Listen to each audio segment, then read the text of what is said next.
bitter end.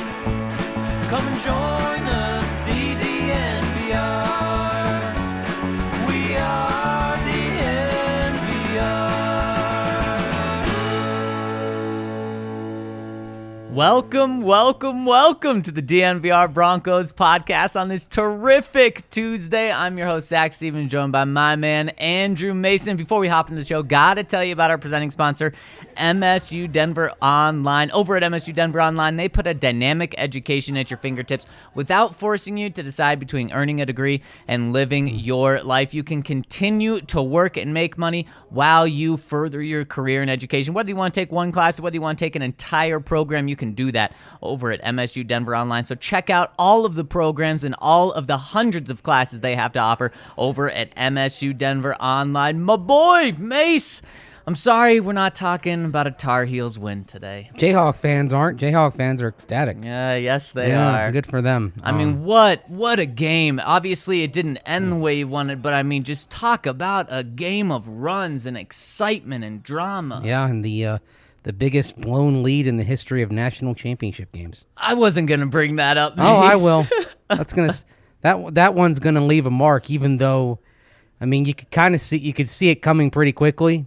I mean, even like the first minute of the second half, I felt like, oh, here they come. And this has been Kansas MO from time to time. They got behind in the Elite Eight against Miami, and they came roaring back. Carolina at least had another punch in it, but it did look like a Tar Heel team that basically playing an Iron 5 lineup with very little contributions from the bench, and then seeing injuries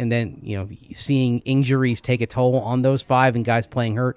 It just looked like a team that kind of ran out of gas. Literally, in the second half. Literally. I mean, you had a player throw up on the court. That was wild. You had a player throw up. You had one other instance where Armando Bacot came down and the floor literally buckled under him, and that was when he re-injured his already hurting ankle. But that was late. Give Kansas credit. They missed the shots in the first half, and they hit the big ones in the second half, and so it goes. Kansas national champions. I know a lot of Jayhawk fans out there. Congratulations. Yeah. Shout out to Brandon Cristal. Me personally, yeah. Yes, but you're talking to somebody who, when Kansas met Kentucky for the title 10 years ago, openly said he was rooting for the Meteor. So, well, Mace, last night kind of felt like a meteor for you, and I'm sorry. My pick of the week lost. I lost money. Hey, I made money though. Yes, you did. Because what happened was I didn't make my bet before the game.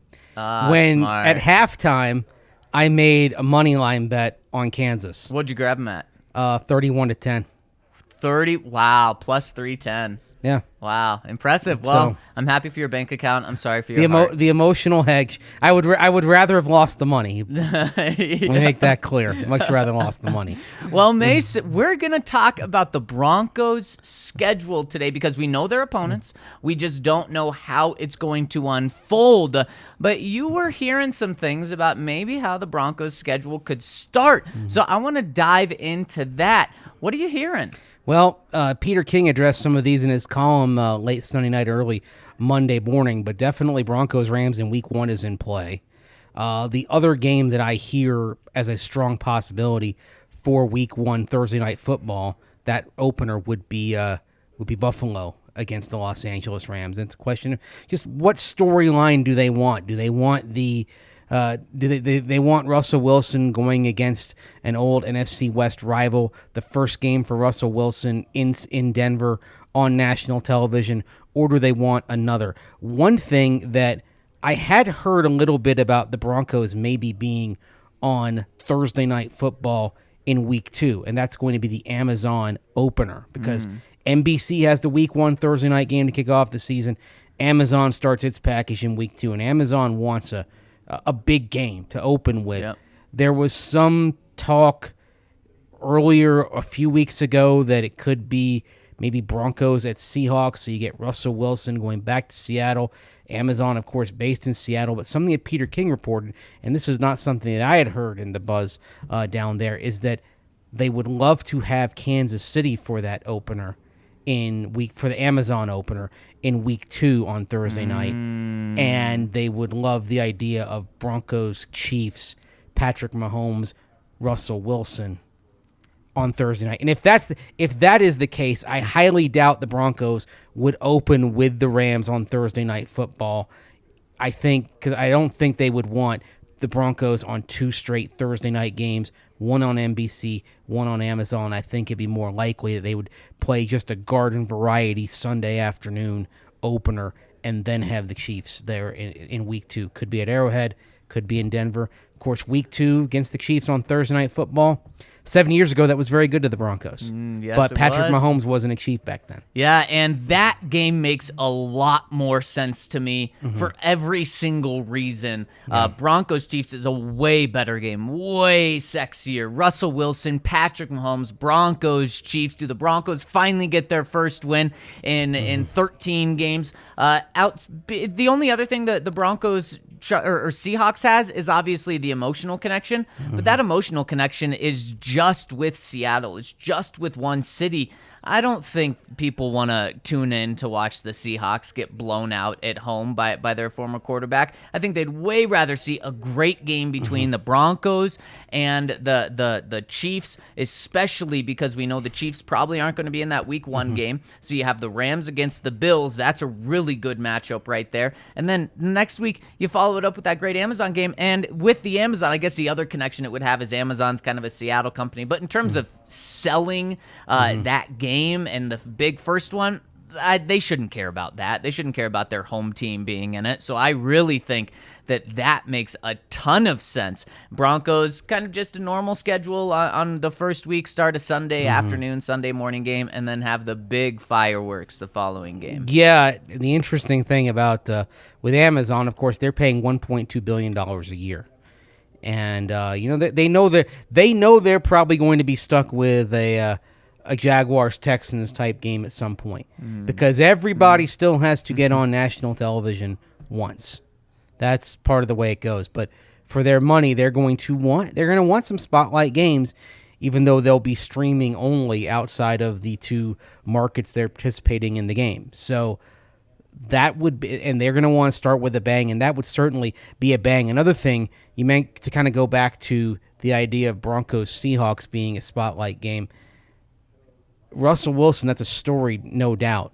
But this is one reason why you wait until kind of the draft to let things play out, because if an already depressed Seahawk team, maybe spiritually but also just in terms of roster quality, if they lose DK Metcalf, if they trade him in the next few weeks, not to the Chiefs. Yeah, then when they get their primetime appearance, it is probably it is just kind of burning off and not burning him off in a non-spotlight game that you just kind of accept if you're the network and you just move on. And because I don't think then it becomes nearly as attractive, because this Bronco team, as currently constructed, against a Seahawk team that did not have DK Metcalf, this Bronco team should win comfortably. They should. Yes, I completely agree. So then, mates, let's open this up to a little broader of a conversation. Would you rather have the Broncos start their year with Russell Wilson, with a new coaching staff, a new quarterback, really a new team, with an easy schedule? Or would you rather have them go through a gauntlet and get some of the hard games out of the way at first? I'd rather have and really quick, somewhere in between. I don't know. Okay. What I mean is, like, say those first 3 or 4 games, I'm okay with one really tough game and then one kind of moderately tough and then a couple of, dare I say, cupcakes, even though there are no cupcakes in the NFL. But let's say, for example, the Broncos have the Chiefs week 2, Thursday Night Football. Mm-hmm. I am content with week 1 being the Jets at home. Okay. And part of the reason is short week, you want to be at home. If you're, whether you're getting on a plane to Arrowhead or you're playing the game here, you don't want to put it this way, I wouldn't want to open at Carolina in week 1 and then come back and have Thursday Night Football. So my sample opening 4 games here is open with the Jets at home, Chiefs in week 2, Thursday night, can be home, can be road, whatever. Getting one of those kind of moderately tough games in week 3, perhaps maybe 49ers at home in week 3. And by that, I'm basically saying you probably want to have the Chiefs on the road in week 2 because you don't want to go home to start. Right. And then week 4 at Carolina. Okay. So kind of a little bit of everything. I think if you had those 4 games, your expectation, even though the 49ers did go to the NFC Championship game, we talked about that maybe being a game the Broncos could lose. Your expectation is 2-2 at the worst, and the Manning Broncos started off 2-2 with a tough slate, and certainly a good possibility, a reasonable possibility of being 3-1. Yeah, and so you kind of want the same schedule going all the way through. The same amount of difficulty. Spread them out a little bit. Give me the gauntlet to early. Start. Give me the gauntlet early because give me Rams, Chiefs, Chargers to start the season, or throw the 49ers in there instead of the Texans, Jets, and Seahawks. I would rather have a very difficult schedule to start off with because, look, if you look at great teams, it doesn't matter how they start. You mentioned the Broncos the first year with Peyton Manning. They started slow, had a losing record, 2-3 through their first 5 games. You look at Tom Brady when he was with the Patriots. They consistently started really slow. How about the Chiefs last year? They started slow. How you start does not matter. And let's say the Broncos go 1-2 in their first 3 games, and let's say it's Rams, Chiefs, and Chargers. People in or outside of the building are going to be worried, but they're going to be just fine. You want to hit your stride in December and November. You don't want to have to be battling in those months. So that's why I'm totally fine starting 1-2 with really hard games, and you hope those games are competitive. Obviously, the thing is, you run the risk of being 0-3. You do. You do. But that's the roll of the dice there. I mean, let's just to go through those games. Let's say Rams at home, or Rams on the road, pardon me. Yep. Chiefs at home. Yep. Chargers on the road, which we know is basically a neutral site game. Yep. I mean, what's the reaction around here if they're 0-3? I don't think they'll panic in the building. Right. But that's where you kind of say, all right, I'd rather have something that's a little bit more balanced. Now, I don't want to get all the lesser games out of the way early. I'd like to have a respite like Houston sitting there in November, or Seattle in October. I mean, obviously it'll be a loud crowd and it's going to be an emotional game, but that is a game the Broncos should win. I'd like to have Jacksonville in Florida in December. I think that would be lovely for a lot of reasons, right? Yep. You get a benign weather game. I mean, the only risk you run is what if they're better than expected. But there aren't. The thing is, there aren't going to be many kind of potential chances to catch your breath on the schedule. And probably if you're going to have more than one of those games cluster at any point, I think it's probably better early just to kind of allow this team to get its wind under it, because there are going to be chemistry, not issues, but just there are going to be just issues in terms of getting the offense on the same page. And you have a first-time coach on top of that as well. Like, one thing back in 2012, when you had Peyton Manning, you had John Fox as the coach, and I know people weren't happy with the decision that he made at the end of the season to take a knee and play for overtime against Baltimore. But you did have somebody who'd been through a lot before.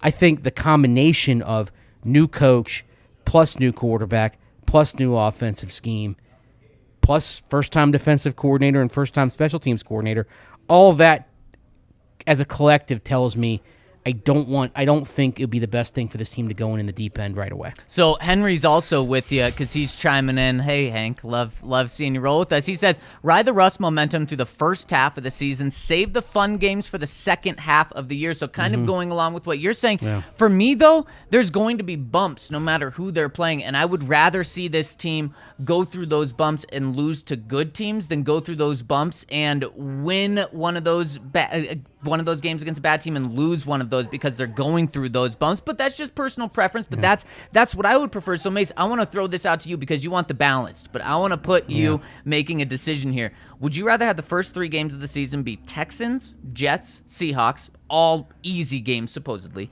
or Rams, Chiefs, and Chargers? I'd rather have the first 3. Ah, man. Build if it's choice between the 2 extremes. Yeah. I choose building confidence with a lot of newcomers coming in. Look, you mentioned examples like the Chiefs starting slow. Well, how many years has Andy Reid been there? How many years has Andy Reid been a successful head coach? Patrick Mahomes has already had already been to a couple of Super Bowls, already won one. He's already been Super Bowl MVP, league MVP. Tom Brady, he's got a lot of, as John Fox would say, skinned on the wall as well. I think it's just understanding that this team, while it's promising and exciting, I think there is still that unknown and still another stage in the development it's got to get through. I mean, even last week at the league meetings, George Payton, he says, hey, we got to see how it is in action. I mean, he is taking the restraint angle in terms of how he views this. Remember a year ago, last year, when a lot of us were talking about how much talent was on the team, and he was saying, well, we've still got a lot of pieces to add, right? And there's still a ways to go in developing. And then, of course, you can't say he was wrong, because the team ended up 7-10. Exactly. Despite the talent they had outside of the quarterback position. And maybe I'm just too jaded from last year, but how much did that 3-0 hot start matter? It didn't matter at all, and that's just where I am. I'd rather have the team have some easy games, get a lot of momentum, have a couple blowouts in December and November when it really matters than going 3-0 with patty cakes. I'd rather have them struggle early and then find their footing as the season goes on, because, man, it's just hard to even believe that the Broncos had a 3-0 start with the way the rest of the season went. It is, but went. it certainly made the season interesting for longer.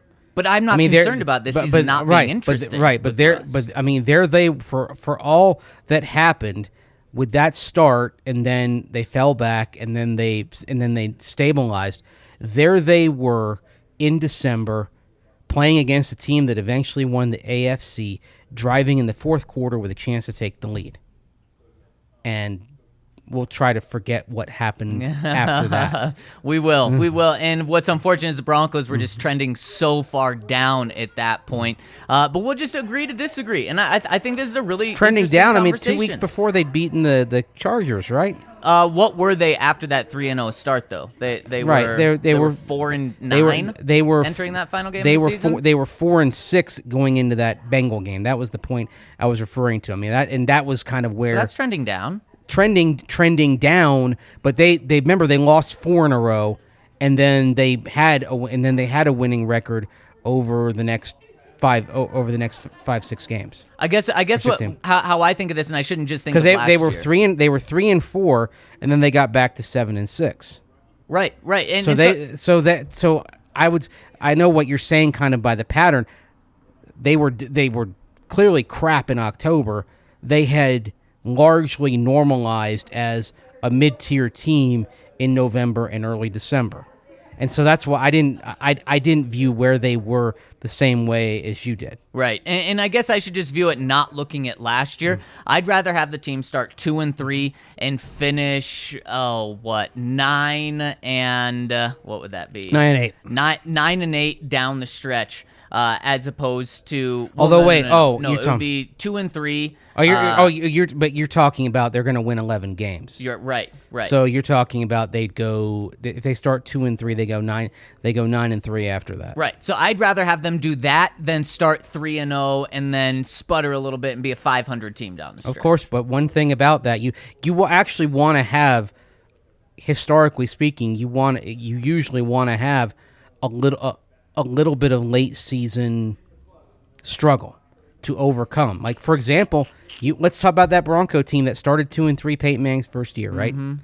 Then they go on a tear. Yep. They get hot. Now, they didn't play a lot of tough teams after that. They played, for example, a New Orleans team on Sunday Night Football that was down. That was the year they were without Sean Payton. The best teams they played after that 2-3 start were Cincinnati and Baltimore and Baltimore. And of course they won those games. But you win 11 in a row, and then we find out time after time in the playoffs that you can have that long winning streak going in, and it often doesn't mean anything. Whereas, just to take the Broncos, for example, what all three Broncos world champion teams have in common is that they lost multiple games in December.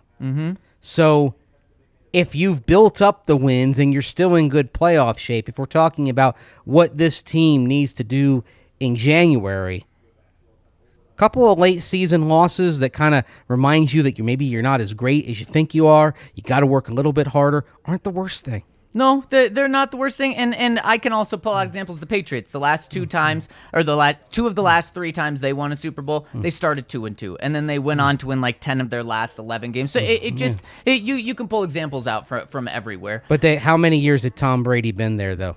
Well, yeah, and that's another thing. You're talking about a quarterback in his first year with the team. Also with that 2012 team, because that was Peyton's first year with the team, drawing kind of a similar parallel. If Raheem Moore doesn't let the ball go over his head, they win that game. And we're talking just about one play. I don't think the fact that it was Peyton Manning's first year and they went on an 11-game winning streak was what derailed that.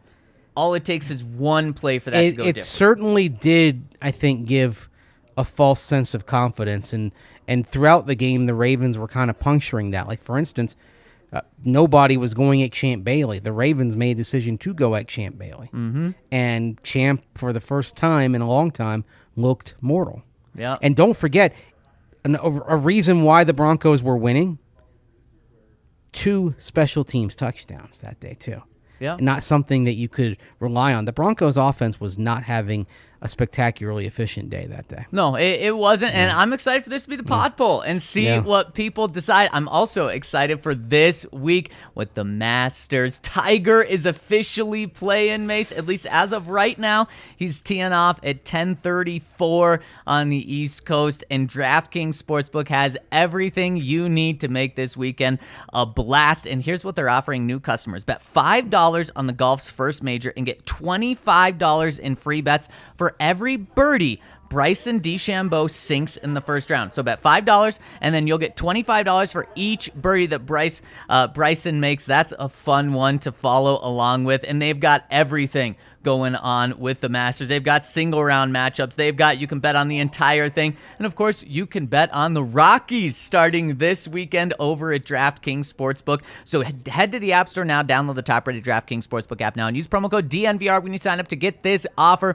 of betting $5 on the Masters, and you win $25 in free bets for each birdie that Bryson DeChambeau makes in the first round. So check them out and download the app, and of course, use that code DNVR over at DraftKings Sportsbook. Must be 21 or older, Colorado only. New customers only. Minimum $5 deposit. Restrictions apply. See DraftKings.com/sportsbook for details. Gambling problem? Call 1-800-522-4700. And Mace, because we missed our DraftKings Sportsbook pick of the week, I should say, because I missed mine yesterday, I want another crack at my DraftKings Sportsbook. I missed mine pick. too because I did a point spread pick, and Carolina lost. beat the spread. Yeah, man, I shouldn't have gone Carolina money line. I should have gone Carolina +4, and I would have been golden. Yeah, like that was, and you talk about the ultimate bad beat, going out of bounds. Yes, there. That is yes, Wow. But it gave you a chance. It gave Carolina a chance. And then Brady Manick slipped. I think Brady was the primary.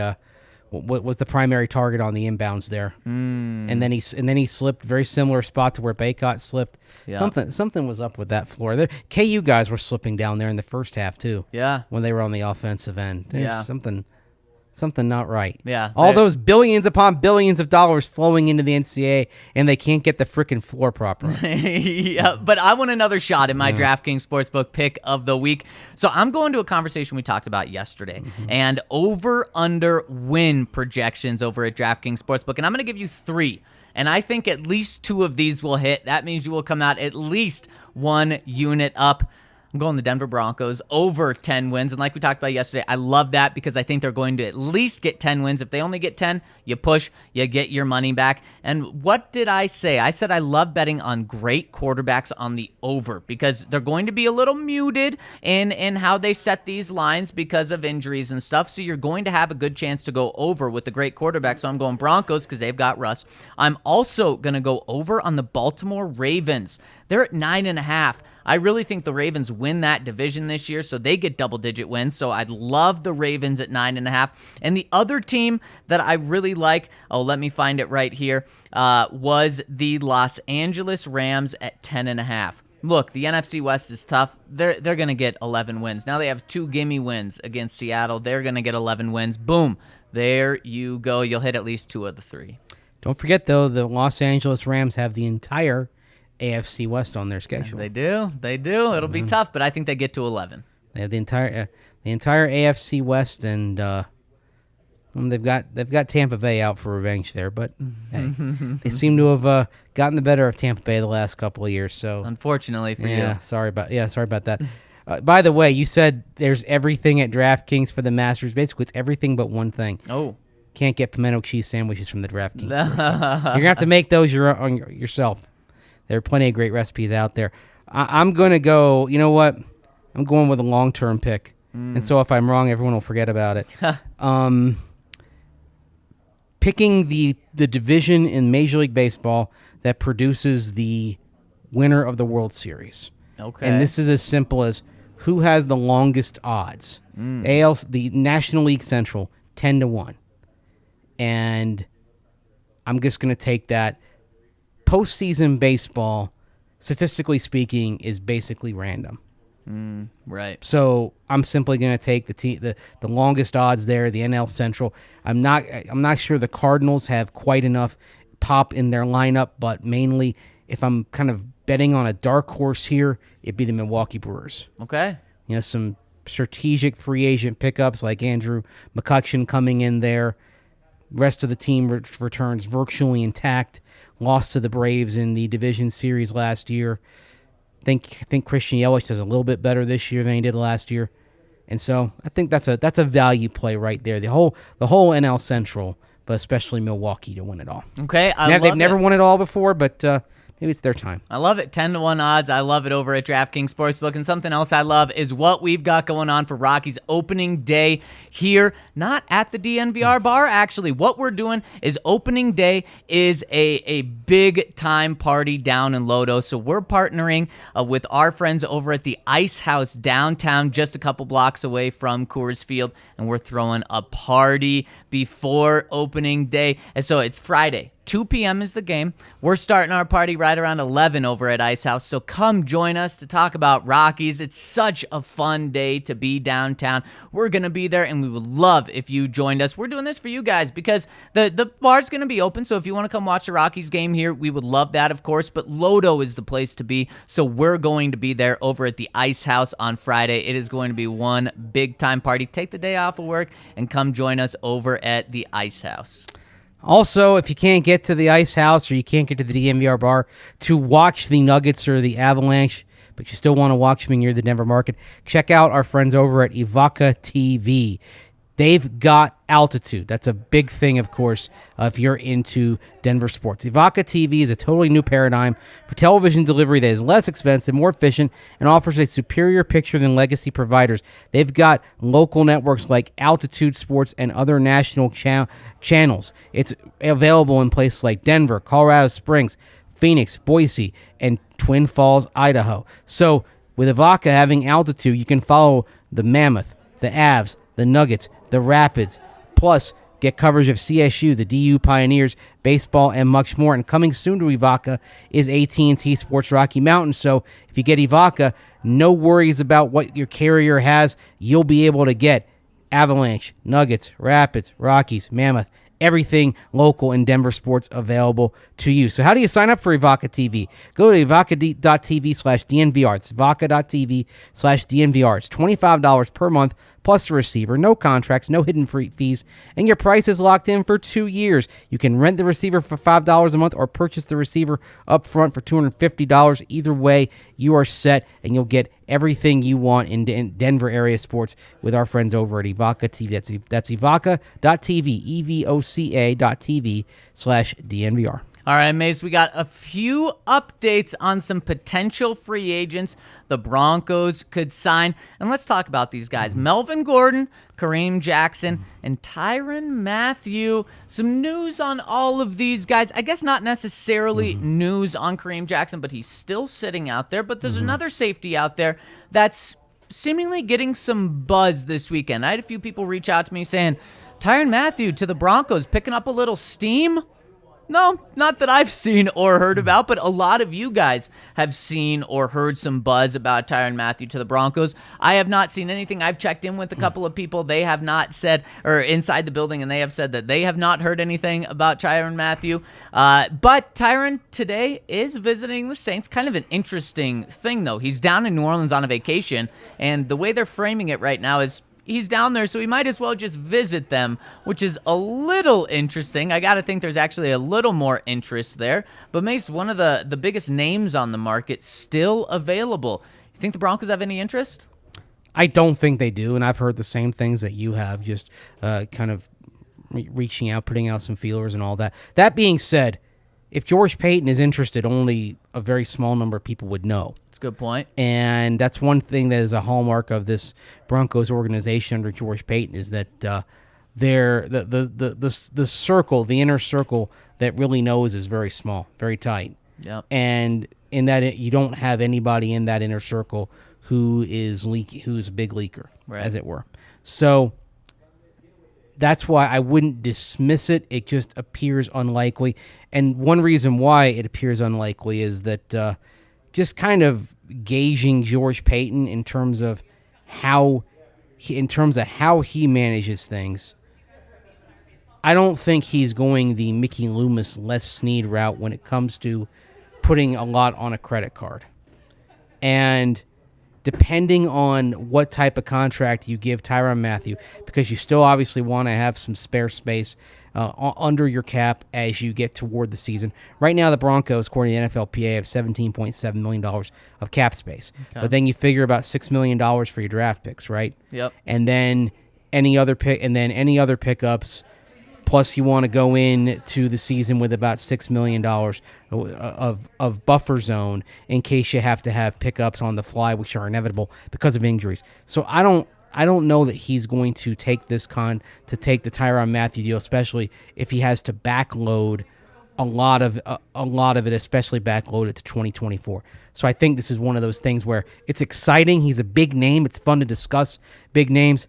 I don't think Tyrann Mathieu is going to be a Bronco. So one thing that I think the Broncos could do with Tyrann Mathieu is they could use him as leverage for Kareem Jackson, another free agent that's out there. And what's very interesting is we've heard Kareem say he wants to be back in Denver. We've heard the Broncos say they want him back specifically. George Paton said we'd want him back.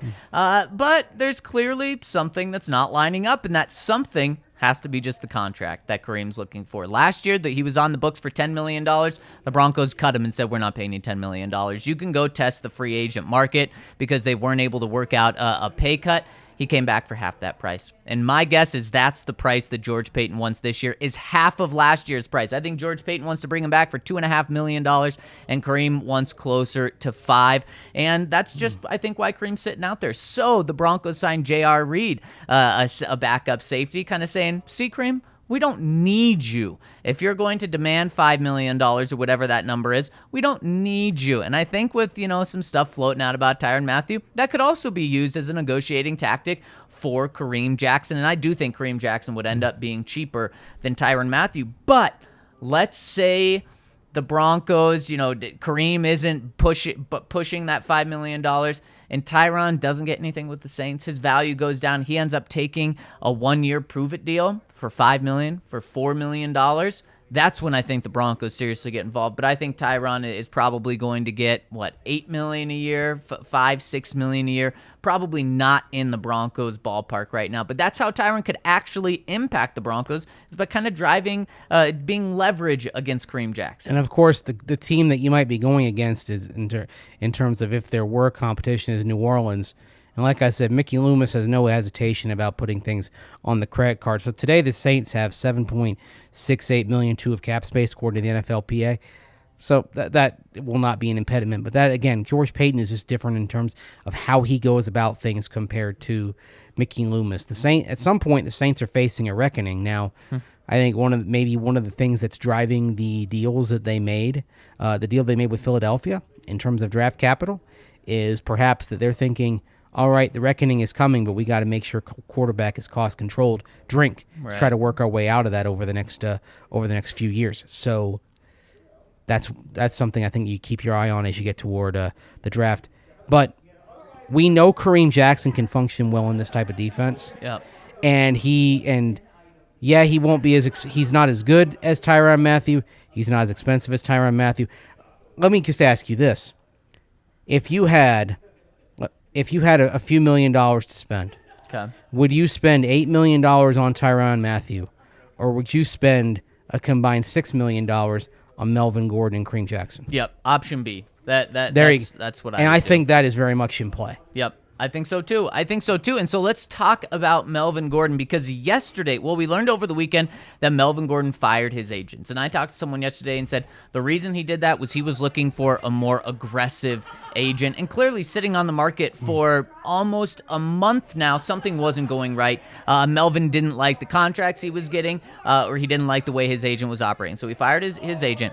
Then yesterday, Pro Football Talk put out a sourced information that said Melvin Gordon's market is believed to be 1 year, $2.5 million deal, which is just eye-opening low. I talked to a couple of sources yesterday and said he's going to go for more than that. And with this new agent, they believe he's going to go for more than that. And more than that, though, we talking $3.5 million? We talking $4 million? Or is Melvin trying to get some other running back contracts we saw this offseason of $7 million, which a couple running backs got? I'm sure he wants the $7 million, but where do you think? I mean, we're seeing numbers from $7 million for running backs that aren't as good as Melvin this year, to you have this source with Pro Football Talk saying $2.5 million. Well, here's the thing. He's an 8th-year running back. He turns 29 in a few days, and he has north of 1,700 touches on his resume. I get why he's frustrated.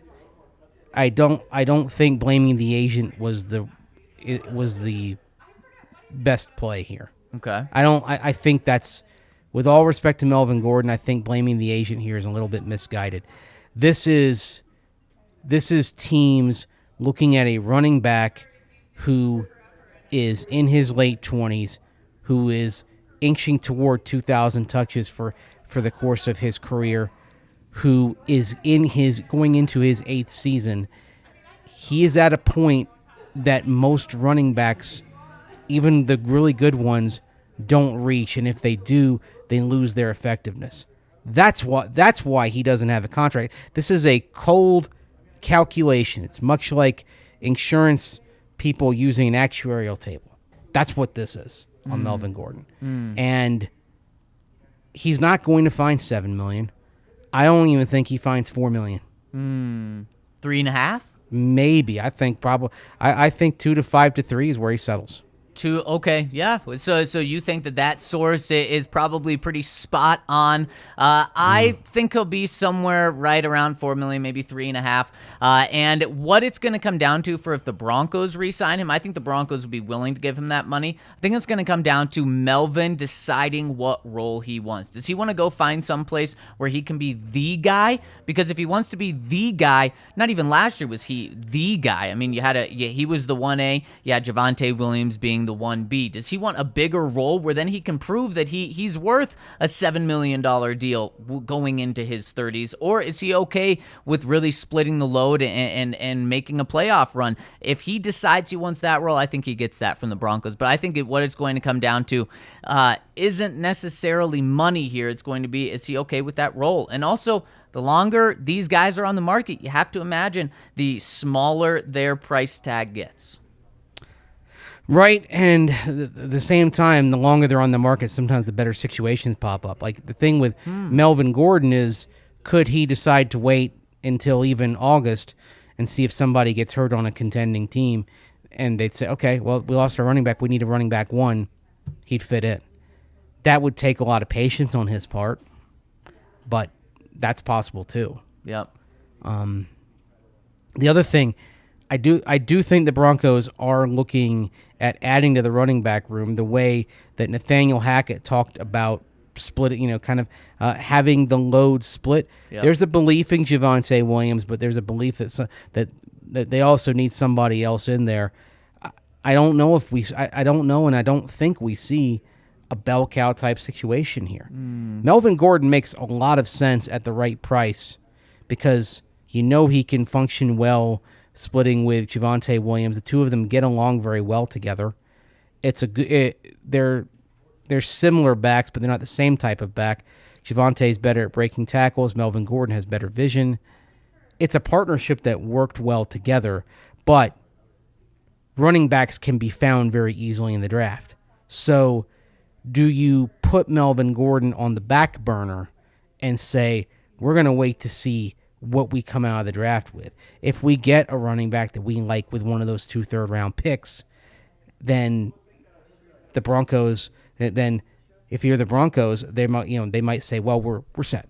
Right. We're done. Right, exactly, and that could very well happen. That's the risk that free agents take when they wait until after the draft, but then also, like you said, a team could become desperate by not getting that guy in the draft, or an injury could happen and open something up. Well, and also, it's not necessarily a matter of the player having the choice. The teams right now, and there's a reason why every year we see this slowdown happens right before the start of the league meetings, and it goes right to the draft, and the free agency activity slows to a trickle, and it's because it's because everyone is waiting to see what they come out of the draft with. There are a lot of people in football that would love to see the draft come before free agency, which only happened in 2011, the lockout year. For that reason, you reassess your needs after the draft, and then you go forward in free agency, having used the draft as your first choice to fill the holes on your roster. Right. So, and Mace, you're talking about good complementary pieces. Good complementary pieces are My Belly and Sexy Pizza. No better combo than that. And in fact, after talking about Sexy Pizza belly, last week, you? My Belly, yes. You don't have a belly. Come on, man. This is a belly. That's not that. Yeah. Mace, I had Sexy Pizza last week, and so freaking good because I missed the tailgates. The tailgates, we had Sexy Pizza every single week, and I missed not having Sexy Pizza, so I had to get it last week, and man, is it delicious. And speaking of good compliments, their salads, you sold me on their salads, Mace. Got a salad with the pizza. What a great pairing, and if you want Sexy Pizza tonight or this weekend, you got to check out one of their 4 Denver locations. They have one in Capitol Hill, Old South Pearl, Jefferson Park Hill, and they have a new location in Trinidad. You're not going to go wrong with anything you get over at Sexy Pizza. They are locally owned. They've been in the Denver community for 13 years, and it is as good and local as it gets. They also donate a lot of money to charities through their philanthropies, so make sure to check them out. Whether you want gluten-free pizza, normal pizza, salad, they have it all, so check them out, our friends over at Sexy Pizza. Well, Mace, let's talk to the people. And first, we got a super chat to jump into first. Coming in from Team Jokic says, my boys, while everyone is going to Florida for spring break, I'm spending my senior spring break in Denver. Just got here, going to the Nuggets game tonight. We'll be at the bar Thursday. Love it here. Man, that is so cool. I love hearing that. And man, you got the perfect name for going to the Nuggets game tonight. That is going to be a blast. We're so pumped and love that you're stopping by the bar here.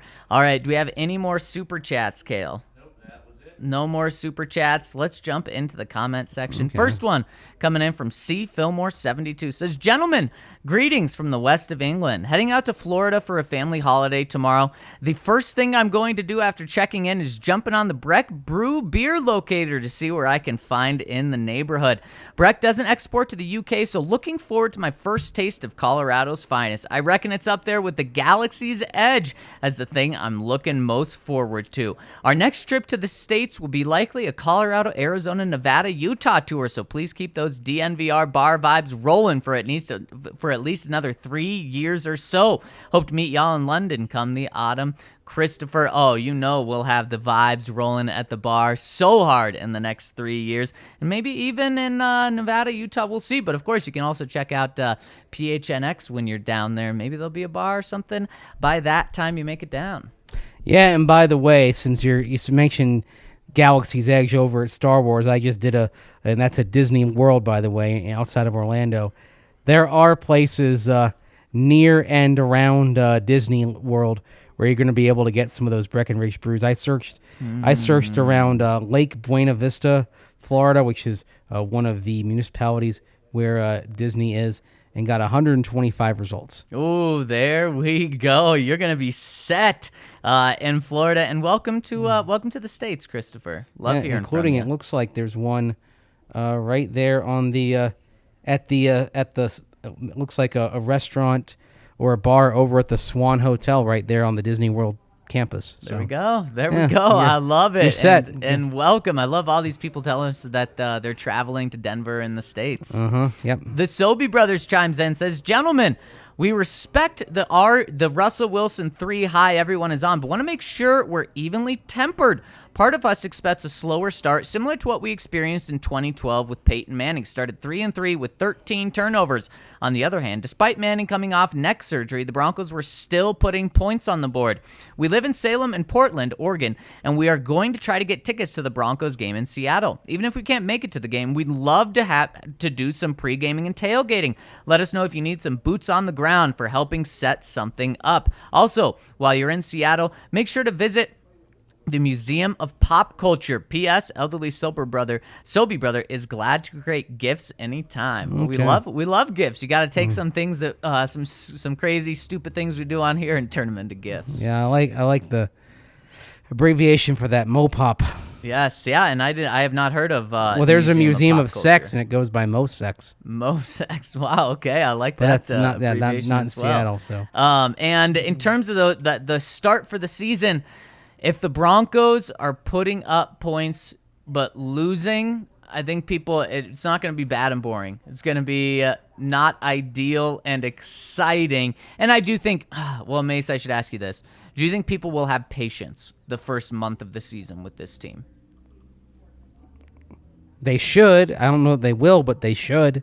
I think there's going to be some patience unless we see Nathaniel Hackett have like massive game management issues and it's just such a flashback. Unless the defense looks so porous that their offense isn't able to put up points. I mean, I was here when it was halftime against San Diego. Broncos down 24-0. The Broncos were 2-3, and people were calling for Tim Tebow to be brought back, saying should have kept Tebow and not brought in Manning. Well, remind me. So what I'm not. happened in what happened in that second half. Yeah, they came back, but the point is, I don't expect rationality. That's very fair. I expect rationality from these listeners, though. And one of them, Butch Cassidy, coming in says, fellas, all this talk about Russell Wilson MVP votes and how this era might compare to Manning era has me thinking. My favorite part of the Manning era was that 2013 regular season, knowing that every Sunday I was sitting down to watch picture-perfect football. What pieces or specific players would the Broncos have to put around Russ to build an offense of that caliber? And, in your too early to tell opinion, will Russ ever get close to statistically that 2013 offense in his time in Denver? I mean, that's such a high standard. I don't think it's something you can go in expecting either that or close to it. I mean, essentially, that question is saying, do you think he will ever have the greatest season of all time or get close to that? Right. Probably not. And that's Yeah, okay that's because fine. that bar is, Yeah. especially over a 17-game season, that would be like almost 6,000 yards. It would be almost 60 touchdowns. Yeah, it's an all-time level. I mean, I think it'd be great if he did, but I think that's something you hope for, but don't go in expecting anything like that. As for what they'd have to put around Russell Wilson to build an offense of that caliber, well, let's just see how these receivers develop. They might have it on hand. Certainly, Jerry Jeudy has the talent. Cortland Sutton has the talent. The interesting thing is Russell Wilson doesn't have a habit of using his tight end extensively. So even though I would think they could probably use more from the tight end position than what they currently have, what they possess might be enough. Yeah, and the talent of this receiving core, and then Albert O, you throw him in as well in terms of a receiver. The problem Broncos, is the rest of the game. Right, Yeah. of course. But, the talent from a receiving standpoint for Russ to have a career year is 100% there. Now, it may take a year or two of chemistry in order to fully maximize their potential. And you look at Javonte Williams. It's the teams are not going to be able to just key in on the passing game. They're going to have to respect the running game as well, which is only going to help Russell Wilson. So I'm trying to think of ways the Broncos could upgrade their receiving core. And Mace, would you rather have Cortland Sutton or DK Metcalf? DK. Is that a trade that could potentially happen? Doubt it. Why not? You just signed Cortland Sutton. You've got cost certainty with him, relatively affordable. DK Metcalf, if you trade for him, you're committing. If you're doing the right thing in terms of roster building and what you'd give, and understanding that you're sacrificing some draft capital, you'd be saying we're going to re-sign him, but you're probably re-signing him in the low to maybe even mid $20 million range. You're probably right. So George Payton locked up Cortland Sutton just the right time. I'll take Cortland Sutton on his contract. Okay, so Cortland Sutton on his contract. So there's no upgrade there. What would you do, Jerry Jeudy, for DK? Possibly, but again, I like the 3 more years of cost controlling Jerry Jeudy. Yeah, it's all about team building. Like if I were actually upgrading one position, it would be tight end. Okay. In terms of receiver, how do you do that? Like a receiving tight end? Well, not realistically, but I mean, let's say you could somehow get Travis Kelce, or you could somehow, Well, the reason I went for DK or you could is somehow because get he Darren may be available. Right. But I mean, if we're living in the universe where an upgrade might be possible at some point. I mean, what if you could get your hands on Darren Waller in a year or two? That would be great, but Yeah. I'm trying to think of a potential. Yeah. Because what we both These are- said, these what are- we both said yeah. to start though was that it's Yeah. going to be hard to find an upgrade Right, because of how good the Broncos are, and I'm just trying to find a potential upgrade because I do think DK would be an upgrade over Cortland. So what I'm looking for is what is the greatest upgrade at a position. The greatest possible upgrade would be upgrading the tight end, based on where you are now compared to what you can get. Because I just don't know if there's Yeah. a realistic option out there to upgrade. I guess you could do it in the draft. Well, but I don't think we're talking about just this year. We're talking about. He didn't say it, but he did. He said this era. I'm talking about what do you do a year from now, 2 years from now, 3 years from now. So then I think most realistic would probably be, in terms of upgrading tight end, would be Trey McBride. Well, I mean, he's a good prospect, but he's a prospect. Yep, he is. I I don't- just don't think we you're going don't- to get one of the greatest yeah. tight ends. Why would the Raiders let Darren Waller walk? Why would Kansas City let Travis Kelce walk when he's still in his prime-ish? Because maybe the cap crunch hits Kansas City, and they say, okay, we've got somebody young we want to hand the baton off to. I mean, it happens. Kansas City moved on from Tony Gonzalez. I mean, they were a struggling team at the time, but they moved on from him, and he still had 5 good years left in him when they moved on from him. Yeah. So these things do happen. They do. I just feel like they just made that decision with Tyreek Hill instead of Travis Kelce. We'll see, because Kelce is older, and right now he's on a contract that wasn't backbreaking in the way the Tyreek Hill's contract was going to be backbreaking, because Hill did want to go into the $20 million range. And that's, again, I'm looking at you have 3 receivers and a tight end. Which position has the most room to get better? By far, to me, it's tight end. And part of it is because Albert Okwuegbunam he's got talent as a receiver, but he's also very inconsistent. He has a drop ball through the hands issue, right? Yep. And as a blocker, he's not somebody you can have out there on every down. So, of those 4 spots, to me, that's the weak link. That's fair. And so that's why I look at that and say, that's if you're talking about an upgrade to really get this group into the Peyton Manning group, that's where it comes from. I haven't seen yet that Albert O can be as good of a pass catcher, for example, as Julius Thomas was, especially in the red zone. Maybe he can. I have my doubts. Saying that, and you're right Yeah. on what you said. Saying that, I think he can also make the most improvement and take the biggest jump this year. And we could be sitting here in a year from now saying, man, he's a top 6 pass catching tight end in the NFL. But one thing that was interesting that Nathaniel Hackett said about Albert Okwuegbunam down at the league meetings was talking about him being that move tight end in space, but then hoping that he can work next to Eric Tomlinson. I think because they may be looking at the tight end as more of a blocking complement, we actually might see more of Tomlinson this year than Albert O. Potentially, or maybe Yeah. that's a reason why the Broncos trade up in the second round, because they know Trey McBride can catch and also block. Yeah. Potentially. Man, and it was interesting how Nathaniel I think Trey Hackett, McBride might be the only pick who could make a lot of people around here really excited, just given where the Broncos select. Exactly. Because in they'd terms have of to trade moving the up needle, for him. yes, they would. Yep. And last one coming in from Massive Chubb says, my boys, all this talk about a new owner has me thinking, what are your thoughts about the Broncos pulling off an in-state city move to have their stadium in a small town a la the Packers in Green Bay or the Pats in Foxborough? I think the obvious choice is Pueblo, small, gritty Colorado city with a ton of heart and full of diehard Broncos fans. Denver and the Springs are so full of transplants these days, it almost feels hard to find actual Broncos fans there anymore. Well, if you do that, you got to change the name. I mean, now Yeah. Green Bay, that's a different entity entirely. I mean, that was kind of, they were the last kind of small city that kept their team, and for years they used to go play a few games in Milwaukee to basically balance their books. And to this day, Green Bay has 2 sets of season ticket holders. They have the green package and the gold package. The Green Bay goes back to when all the games are played in Green Bay. The gold package goes back to their Milwaukee package. Interesting. Yeah. So what do you think of the Broncos making a move? Because Pueblo? I absolutely hate it. I'd say moving to the suburbs of Denver, I'd say that's possible.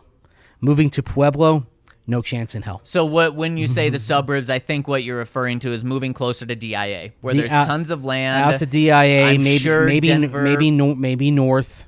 I'm sure Denver, Yeah. just like they did with the airport, Yeah. would redraw the city lines to make the Broncos Stadium fit in there. And it would, or if they didn't, it would still be in the Denver metro area, so it would still be the Denver Broncos.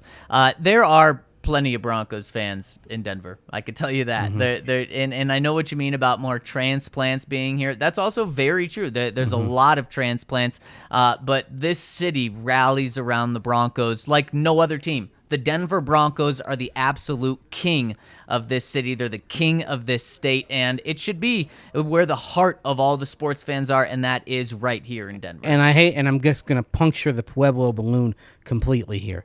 Can you imagine the traffic jams on a weekly basis of people who'd probably keep their season tickets heading south on 25 to Pueblo to watch the Broncos play? Remember when you had the Avs play down at the Air Force Academy, and you had traffic backed up for dozens of miles back on I-25? It's called a nightmare. Yeah. It was a nightmare. Yes. All right. You'd be having that every week. Yeah. And I mean, obviously they are widening 25 between Castle Rock and Monument. That's great, but what are you doing from the Springs to Pueblo? Yeah. And it would bottleneck there. That's what, that alone, you'd have to have a massive infrastructure investment to widen I-25 to get everybody down there, and even then you still have traffic jams. So I think it's an interesting idea, but I think it's DOA. Yeah, and I love the idea, Massive Chubb. I just don't see it happening. at all, because this is kind of the opposite of where stadiums are going. Stadiums are going to Los Angeles. They're becoming grand. They're becoming the center of what people want the city to be, and moving it far away, like not just, half an hour away. We're talking hours away. That just doesn't make any sense. Well, I mean, Inglewood, where SoFi Stadium is, and of course where the Forum was and still is, even though it's not used anymore, that's not at the center of LA. They're making that the center of a they're new making it. city, They're making it. kind of. They're making it in. What I think it is they're making it the center of something like something like where the Raiders built their stadium, where you can walk there from strip hotels. That's building something near the center. LA is trying to develop something. Atlanta, where the Braves stadium is, and they moved out along 285. They're trying to develop a neighborhood. And if the Broncos left their location, it would be about developing a district, but it doesn't necessarily have to be at the city center. I meant per se. It's the center of a new big thing that they're building, and moving that out to Pueblo or a small city. I love the idea of a small city feel, but that's more, there's only, one of those in the NFL? Do you want to drive to Pueblo for every home game? I mean, absolutely not. And that's why I'm just saying it doesn't make sense. But I do love the comment. And I've loved this conversation that we've had, Mace. Packed a lot in this one show. And we're going to be talking about something very interesting tomorrow, Mace. I want to talk about the Eagles-Saints trade, and can the Broncos replicate it? Because I think they can, and I think George Payton will be looking to do something similar, and we'll get into that tomorrow. But for Andrew Mason, I'm Zach Stevens. Thank you all so much for chiming in. Please hit us with a thumbs up on your way out if you're tuning in live on YouTube. If you're tuning in on the pod side, hit us with a review on iTunes. We would really, really appreciate it, and we really appreciate all of you that are rolling with us today. Thank you so much. Have a terrific Tuesday. We'll talk to you tomorrow on the DNVR Broncos podcast.